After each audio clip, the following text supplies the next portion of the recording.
नमस्कार दोस्तों, अध्ययनलॉजी में आप सबका स्वागत है। आज हम डिस्कस करेंगे इंटरनेट एक मौलिक अधिकार है। यानी कि अगर कोई सरकार आपके मूल अधिकारों का फंडामेंटल राइट का उल्लंघन करती है, यानी कि इंटरनेट शटडाउन करती आपके एरिया में, तो आप उस राज्य के विरुद्ध जाकर सुप्रीम कोर्ट में डायरेक्ट दरवाज़ा खटखटा सकते हैं। सुप्रीम कोर्ट का आपको न्याय मिलेगा। अब राइट टू इंटरनेट हमारा फंडामेंटल राइट है। तो फंडामेंटल राइट क्या है ये देख लेते हैं। देखिए, फंडामेंटल राइट मूल अधिकार ये आपको कॉन्स्टिट्यूशन के द्वारा प्रदान किए हैं। पार्ट 3 में है, भाग 3 में दिए हैं ये, और अनुच्छेद 12 से लेकर 35 तक वर्णित हैं। और एक और शॉर्ट में एक बात बता दूँ, यूएसए से लिए गए हैं ये। ओके, तो फंडामेंटल राइट यूएसए से लिए गए हैं। और एक और अच्छी बात ये है कि इंटरनेट की भी शुरुआत यूएसए से ही हुई थी। इन्होंने सबसे पहले इंटरनेट बनाया था मिलिट्री पर्पस के लिए, है ना, मिलिट्री में यूज़ करते थे इंटरनेट का। ये बाद में फिर आम जनता के लिए भी इन्होंने दे दिया। फिर विश्व में ही फैल गया इंटरनेट इसके बाद। तो बात करते हैं फंडामेंटल राइट की। जो हमारी ज़रूरतें होती हैं, बेसिक नीड्स होती हैं, जो ऐसे अधिकार जो बेसिक नीड को फुलफ़िल करें। ओके, यानी जो ज़रूरतें जीवन जीने के लिए ज़रूरी होती हैं, तो जीवन जीने की ज़रूरतों को पूरा करती हैं, ऐसे राइट्स, ऐसे अधिकार मानव अधिकार या फंडामेंटल राइट कहलाते हैं। देखिए, रोटी, कपड़ा और मकान, है ना, मूवी भी थी इससे पहले, हाय हाय ये मजबूरी। अब 70 के दशक में यही बहुत ज़्यादा बेसिक नीड्स थे। सबसे ज़्यादा ज़रूरी चीज़ें यही थी, किसी को रोटी मिल जाए, कपड़ा मिल जाए, मकान मिल जाए, तो मतलब सब कुछ मिल गया उसको। लेकिन आज के युग में इनके अलावा इंटरनेट भी ऐसी ही ज़रूरत है, बेसिक नीड है। आप सो के उठते हैं तो आपको सबसे पहले क्या चाहिए होता है? आपका मोबाइल फ़ोन, इंटरनेट उसमें। चाय नहीं पीना होता आपको सबसे पहले, आप यही देखते हैं कि क्या मेल आए हैं आपके, क्योंकि बिजनेसेस जुड़े होते हैं ना इंटरनेट से, इसलिए। राइट। क्या आप जानते हैं वर्ल्ड में 60% पॉपुलेशन ऐसी है जिसके पास इंटरनेट नहीं है। और जो लीस्ट डेवलपिंग कंट्रीज़ हैं, लीस्ट डेवलपिंग कंट्रीज़ में से 10 में से एक इंसान इंटरनेट का उपयोग करता है रेगुलरली। तो इतना मुश्किल है इंटरनेट को अवेल करना। अगर आप इंटरनेट अवेल कर पा रहे हैं, उसकी सुविधाएं उठा पा रहे हैं, तो आप बहुत लकी हैं। और आपकी गवर्नमेंट आपको इंटरनेट दे रही है, तो ये भी एक बहुत अच्छी बात है। ओके, अब देखिए, इंटरनेट की शुरुआत यानी कि जो डिक्लेरेशन हुई थी यूनाइटेड नेशन के द्वारा 2016 में डिक्लेरेशन हुआ था, क्या कि ऑनलाइन फ्रीडम मानव अधिकार है। उसके बाद काफ़ी सारी कंट्रीज़ ने इसको एडॉप्ट किया, जैसे कि फिनलैंड है, ग्रीस, एस्टोनिया, कोस्टा रिका और फ्रांस, और हमारा इंडिया भी। इन सारी कंट्रीज़ में, बहुत सारी कंट्रीज़ हैं वैसे, तो कुछ कंट्रीज़ ने अपनी कंट्री में इंटरनेट को फंडामेंटल राइट बनाया। राइट, सबसे पहली कंट्री है फिनलैंड।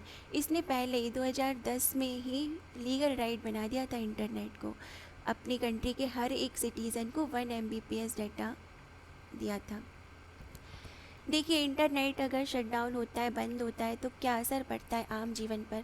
लोग सड़कों पर उतर आते, इंटरनेट बंद होगा, कुछ भी काम ऑनलाइन होगा नहीं, तो लोग बाहर जाएंगे, ऑफिसेज़ में भीड़ बढ़ जाएगी, लोग मिलना जुलना फिर से करने लगेंगे। तो अभी सिचुएशन में जो पेंडेमिक से सिचुएशन है ये, इसमें ये सोशल डिस्टेंसिंग का वायलेशन हो जाएगा। और जो राइट टू एजुकेशन है, इस पर भी इफ़ेक्ट पड़ेगा, बच्चे पढ़ाई लिखाई नहीं कर पाएंगे, और जो स्टूडेंट लाइफ है वो अस्त व्यस्त हो जाएगी। दूसरी बात, जो हेल्थ फैसिलिटीज़ हैं ऑनलाइन प्रोवाइड करते हैं, जो हेल्थ सर्विसेज हैं, और जो मीन्स जो पेशेंट्स हैं वो ऑनलाइन सर्विस लेते हैं, तो उन पे भी बहुत असर पड़ेगा। वो ठीक से अपना ट्रीटमेंट नहीं करवा पाएंगे। फिर अनएम्प्लॉयमेंट बढ़ जाएगा, क्योंकि काफ़ी सारी चीज़ें हैं, बिजनेसेस हैं जो ऑनलाइन ही चलते हैं, वो बंद हो जाएंगे, तो अनएम्प्लॉयमेंट बढ़ेगा। राइट। ट्रांसपोर्टेशन पे इफ़ेक्ट पड़ेगा, क्योंकि बुकिंग ऑनलाइन होती है ना। हमने देखा ना, ओला कैब, उबेर वगैरह ऐसे ऑनलाइन टैक्सीज़, और फिर फ़्लाइट बुकिंग, रेलवे की बुकिंग, बस की बुकिंग, काफ़ी सारी बुकिंग ऑनलाइन होती है। तो इन इन चीज़ों पे भी असर पड़ेगा, ट्रांसपोर्टेशन पे फ़र्क पड़ेगा। और दूसरी बात, सोशल लाइफ भी बिगड़ जाएगी। लोग मिलते भी नहीं हैं आजकल, और फिर अगर ऑनलाइन भी बातचीत नहीं होगी, चैटिंग नहीं कर पाएंगे, मैसेजेस का आदान प्रदान नहीं होगा, तो रिलेशनशिप्स भी बिगड़ेंगे। तो ये सारी चीज़ें हैं इसके साथ। दूसरी बात, इनके अलावा हमारी इकोनॉमी पे भी बहुत बड़ा घात होता है इससे। देखिए, इकोनॉमिक टाइम की न्यूज़ है ये, कि इंडिया को 1.3 बिलियन का डॉलर का लॉस हुआ था अगर उसने 4196 घंटे इंटरनेट का बंद किया था। तो इतना लॉस हुआ था। क्यों हुआ था? क्योंकि वही सारी बातें, बिजनेसेस, एक्सपोर्ट इंपोर्ट हमारा इंटरनेट से जुड़ा हुआ है, ऑनलाइन ट्रांजैक्शंस होते हैं, तो ये सारी चीज़ें जुड़ी हैं, इसलिए हमें इतना लॉस हुआ था। अब देखते हैं इंटरनेट शटडाउन कितनी बार हुआ है। तो 2012 से देख रहे हैं हम 3 बार हुआ, फिर 5, 6, ऐसे बढ़ते बढ़ते बढ़ते बढ़ते अभी 2019 में 106 शटडाउन हुए थे इंटरनेट के। तो देखिए, डेमोक्रेटिक कंट्री में इतना बड़ा शटडाउन होना बहुत गलत बात है।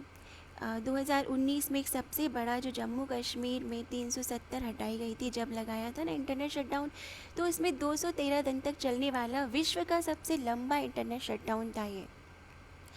हमारी इंडिया नंबर 1 पर है इसमें, राइट, इंटरनेट शटडाउन में, कि हमारे इंटरनेट इतने अच्छे से नहीं मिल पाता लोगों को। तो 134 बार शटडाउन हो चुका है, राइट।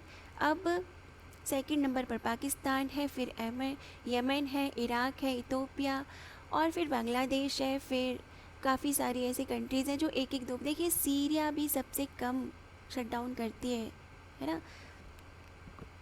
तो ये ठीक नहीं है, ओके। अब हम देखते हैं कि कैसे शामिल हुआ इंटरनेट हमारे मूल अधिकारों में। तो देखिए, सबसे पहले तो बात करते हैं कि जम्मू कश्मीर में जो 370 आर्टिकल हटाया गया था जब कॉन्स्टिट्यूशन से, तो 4 अगस्त 2019 को इम्पोज़ किया था इंटरनेट। और ये विश्व का सबसे लंबा शटडाउन था, 213 दिन तक चलने वाला। 4 मार्च 2020 को हटाया इसको, और उसके बाद जो वेरीफाइड सिम है उन पर 2G सर्विस अवेल करी। सबसे पहला केस है इसमें, हम कुछ केस डिस्कस कर रहे हैं अब। Fahima Shirin versus state of Kerala का केस है 2019 का। इसमें जो फाहिमा शिरीन है, ये एक कॉलेज स्टूडेंट रहती हैं केरला गवर्नमेंट में, और इनके हॉस्टल के कुछ रूल्स होते हैं रिगार्डिंग इंटरनेट। कहा कि इंटरनेट को 6 बजे से 10 बजे तक आप यूज़ नहीं कर सकते। अब इनने कर लिया, इनको निकाल दिया गया हॉस्टल से। तो पहुंच जाती है ये हाई कोर्ट में, और हाई कोर्ट का वर्डिक्ट आता है कि राइट टू इंटरनेट हमारा फंडामेंटल राइट है, क्योंकि ये राइट टू प्रिवेसी से जुड़ा है और राइट टू एजुकेशन से जुड़ा है under article 21 of the Indian constitution. तो ये सबसे पहला, हमारे भारत में सबसे पहला राज्य है जिसने इंटरनेट को फंडामेंटल राइट घोषित किया था, ओके। अब सेकंड केस है Anuradha Bhasin versus union of India का 2020 का केस। अब अनुराधा भसीन कौन है? ये एडिटर हैं कश्मीर टाइम्स की, ये पब्लिश करती हैं अपने न्यूज़पेपर को। तो इन्होंने 19 आर्टिकल नंबर 19 का हवाला देते हुए सुप्रीम कोर्ट पहुंची है। कहा कि अगर इंटरनेट का शटडाउन होता है, टेली कम्युनिकेशन का शटडाउन होता है, तो हम नॉलेज का इंफॉर्मेशन का एक्सचेंज नहीं कर पा रहे हैं, तो मीडिया बहुत डाउनवर्ड में जा रहा है। तो आर्टिकल 19 का वायलेशन हो रहा है, क्योंकि आर्टिकल 19 में है प्रेस की स्वतंत्रता, राइट टू एक्सप्रेशन और स्पीच का इसमें हवाला देते हुए उन्होंने अपील की। तो सुप्रीम कोर्ट ने क्या कहा? सुप्रीम कोर्ट ने कहा कि नेशनल सिक्योरिटी के कंसर्न के चलते टेम्परेरी बैन करना तो परमिसेबल है, यानी कि आप इंटरनेट का टेम्परेरी बैन कर सकते हैं 1-2 दिन के लिए या बता के, लेकिन इंडेफिनेट पीरियड के लिए इंटरनेट का बैन करना एक बहुत ही गलत बात है, इसको नहीं करना चाहिए। और एक तालमेल बना के चलना होगा नेशनल सिक्योरिटी और ह्यूमन राइट, यानी कि आप अगर नेशनल सिक्योरिटी को देखते हैं तो आपको ये भी देखना होगा कि मानव अधिकारों का उल्लंघन ना हो सके। ओके। तो इनके बाद, इस केस के बाद इन्होंने अपील की, तो सुप्रीम कोर्ट ने जब वर्डिक्ट आया तो उसके बाद 2G सर्विस को शुरू किया गया जम्मू कश्मीर में। स्लो सर्विस होती है 2G, आपको पता ही है, करना या ना करना एक ही बराबर होता है। फिर इसके बाद थर्ड केस डिस्कस करेंगे हम, foundation of media professionals versus union territory of Jammu Kashmir का केस है ये। इस केस में कहा गया कि जो ब्लैंकेट बैन लगाया है, ओके, ब्लैंकेट बैन यानी कि पूरी तरह से जो इंटरनेट पे शट डाउन है, यानी कि आप कुछ पर्टिकुलर साइट्स को बैन करते हैं, वो नहीं है, कम्प्लीटली बैन है, आप सारी की सारी सर्विसेज नहीं ले पा रहे हैं, तो इसको कहते हैं ब्लैंकेट बैन।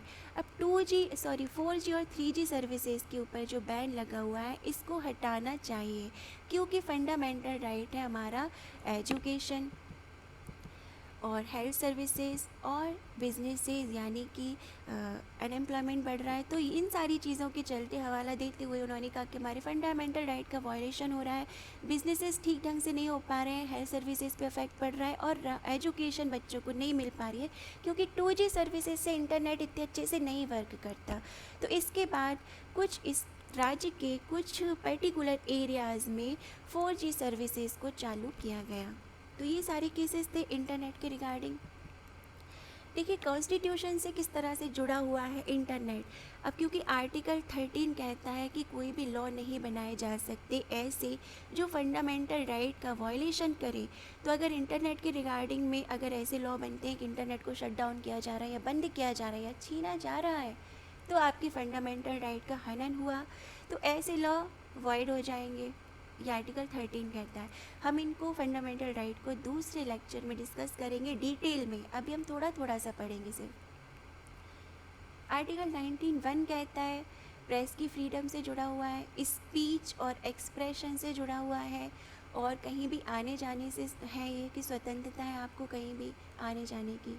लेकिन आर्टिकल 19(2) जो ये स्वतंत्रता आर्टिकल 19(1) देता है, उसके नियम इसमें लिखे हुए हैं, जैसे कि कहीं भी आने जाने की स्वतंत्रता है आपको, राइट।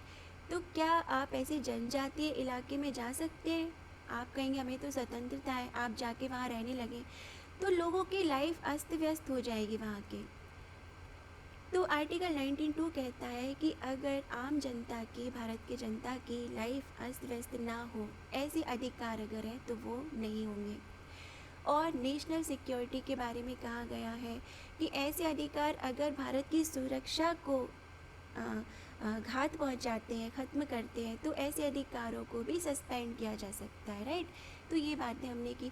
राज्य की, भारत की अखंडता और एकता के लिए भी अगर कोई अधिकार नुकसान पहुंचाते हैं तो उनको भी हॉल्ट किया जा सकता है, राइट। अब आर्टिकल 21 डील करता है राइट टू प्राइवेसी से, क्योंकि ये जुड़ा हुआ है right to live with dignity. Article 21 डील करता है राइट टू एजुकेशन से। तो ये सारे राइट आर्टिकल्स जो हैं वो सीधे फंडामेंटल राइट या फिर राइट टू इंटरनेट से जुड़े हुए हैं। आप याद रखिएगा 13, 19(1) ए और 19(2), 21 और 21 ये सारे इंटरनेट से जुड़े हुए आर्टिकल हैं। अगर कभी आपको आंसर फ्रेम करना हो तो आप इन सब का हवाला दे सकते हैं अपने आंसर राइटिंग में।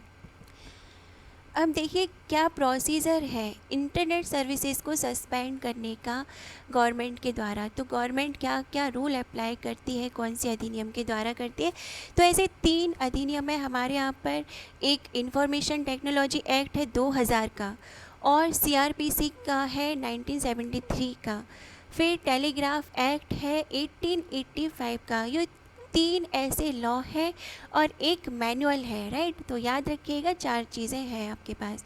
2017 में मैनुअल बना था, temporary suspension of telecom services, public emergency और पब्लिक सर्विसेज। ये रूल किसके अंडर बनाए गए थे। तो टेलीग्राफ एक्ट जो 1885 का है, उसका सेक्शन 5 का क्लॉज 2 यूज़ करके इंडियन टेलीग्राफ एक्ट का ये मैनुअल तैयार किया गया, temporary suspension of telecom services का, राइट। तो देखिए सस्पेंशन कैसे किया जाता है। पहले क्या होता था 144 का ज़्यादातर यूज़ होता था, CRPC के सेक्शन 144 का यूज़ करते थे इंटरनेट का सस्पेंशन करने के लिए। देखिए सुप्रीम कोर्ट ने जो 10 जनवरी को 2020 को वर्डिक्ट दिया था, उसमें कहा कि 144 का यूज़, धारा 144 का दुरुपयोग नहीं किया जा सकता, यानी कि धारा 144 को अनंत काल तक के लिए नहीं लगा सकते। इसे लागू करने के लिए कोई तर्क होना चाहिए मजबूत, और इसका इस्तेमाल विचारों को दबाने के लिए नहीं किया जा सकता लोगों की, राइट। तो ये कहा था सुप्रीम कोर्ट ने। आइए देखते हैं कि किस तरह से सस्पेंशन किया जाता है। सोवरेनिटी और इंटीग्रिटी का अगर मुद्दा उठता है तो मान लीजिए कोई डिस्ट्रिक्ट है, कोई भी डिस्ट्रिक्ट, उसकी जो गवर्नमेंट होती है, मान लीजिए कोई इंदौर है, मान लो इंदौर है, तो स्टेट गवर्नमेंट यानी मध्य प्रदेश है, तो स्टेट गवर्नमेंट में जो होम सेक्रेटरी होते हैं, होम सेक्रेटरी एसपी या उससे ऊपर की रैंक के ऑफिसर को ये पावर देते हैं कि वो टेलीकॉम कंपनी से बात करें और इंटरनेट सस्पेंशन के बारे में कहें कि ऑर्डर जारी करें। तो कौन अधिकार है, किसको अधिकार है इंटरनेट सस्पेंशन का? तो होम सेक्रेटरी को है, ये याद रखिए। और कौन करता है ये? तो किसके पास अधिकार है? तो ये इसके पास है, सुपरिंटेंडेंट ऑफ पुलिस के पास है कि वो टेलीकॉम सर्विसेज से बात करें इसके बारे में कि आप इंटरनेट का सस्पेंशन कर दीजिए। तो फंडामेंटल राइट ऑफ सिटीज़न क्या है कि बैलेंस बना के रखना होगा इंटरनेट सिक्योरिटी के लिए और ह्यूमन राइट के बीच में। तो ठीक है। अब इंटरनेट का सस्पेंशन कब किया जा सकता है? अगर आपके देश में सुरक्षा का मुद्दा हो, या फिर एकता, राष्ट्र की एकता या संप्रभुता की बात हो तब। तो इन सारी चीज़ों के बारे में, या फिर हमारे फॉरेन रिलेशंस के बारे में, फ्रेंडली रिलेशनशिप है जो हमारी फॉरेन कंट्री से, इनका अगर उल्लंघन करते हैं तो फिर सस्पेंशन हो सकता है हमारे फंडामेंटल राइट का, साथ ही साथ इंटरनेट का भी, और वो मेंटेन करके चलना होगा। आई होप आपको बहुत कुछ जानने को मिला होगा इस वीडियो में। Thank you very much for listening, और take care and do not forget to subscribe my channel. Thank you very much.